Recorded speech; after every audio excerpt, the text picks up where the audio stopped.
Good afternoon students, English with axis চ্যানেলে সকলকে welcome.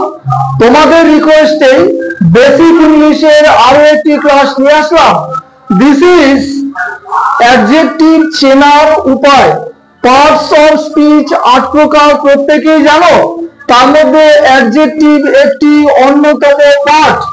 চলো আজকের ক্লাসে আমরা শিখবো কিভাবে অ্যাডজেক্টিভ আমরা চিনব। তো দেখো, বাঁদিকে আমি একজন ভদ্রলোকের, জেন্টলম্যানের ছবি এঁকেছি। তো উনি কিছু একটা পড়ছে, বই বা ম্যাগাজিন কিছু একটা পড়ছে। তো আমি কিভাবে সাজিয়েছি আজকে সেটটা দেখো। How is mister Bose? Mister Bose কেমন ধরনের মানুষ, কেমন টাইপের মানুষ? তো সম্ভাব্য উত্তর কি কি হতে পারে দেখো। মিস্টার বোস ইজ টল বা শর্ট, যে কোনো একটা।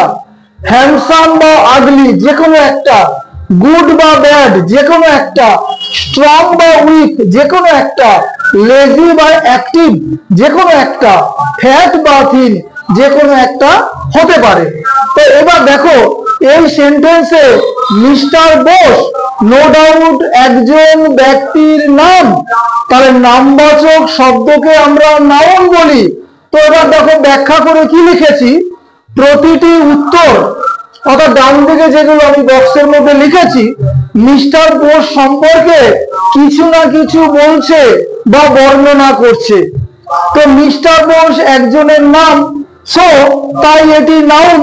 তো আনসার গুলি ওই নাউন অর্থাৎ মিস্টার বোসটিকে কোয়ালিফাই করছে।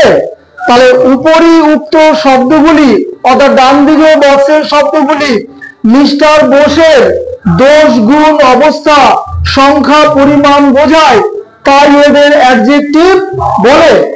এই হলো অ্যাডজেক্টিভের উপর একটা কনসেপচুয়াল ক্লাস। পরবর্তী কোনো এক সময় আমরা কাইন্ডস অফ অ্যাডজেক্টিভ ডিসকাস করব, কারণ ফিল ইন দ্য ব্ল্যাঙ্কসে ভেরি ভেরি ইম্পর্টেন্ট পার্ট এটি। তো চলো, দুর্গাপূজার আজকে চতুর্থী, মাইকের আওয়াজ আসছে, সরি, ক্লাস শেষ করলাম। Have a good night.